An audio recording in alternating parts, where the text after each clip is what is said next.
حضرت سہل بن سعد رضی اللہ تعالیٰ فرماتے ہیں کہ جنت کے دروازوں میں ایک خوبصورت دروازہ ہے جس کا نام ہے ریان۔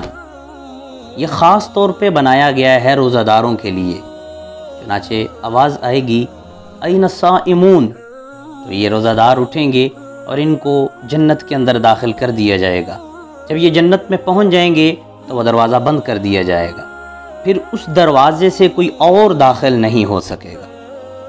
تو روزے میں انسان کو جس چیز کا سب سے زیادہ احساس ہوتا ہے اور روزہ دار کی جو سب سے بڑی قربانی ہوتی ہے وہ ہے سارا دن اس کا پیاسا رہنا۔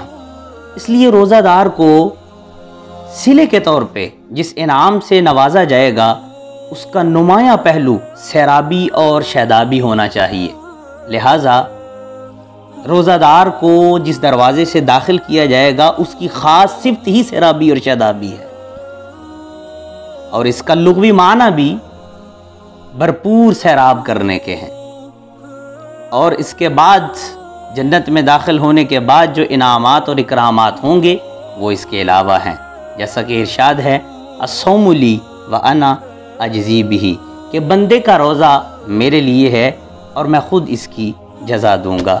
حق تعالی شانہ ہم سب کو رمضان المبارک کی صحیح معنوں میں قدردانی کی توفیق عطا فرمائے۔ وما علینا الا البلاغ۔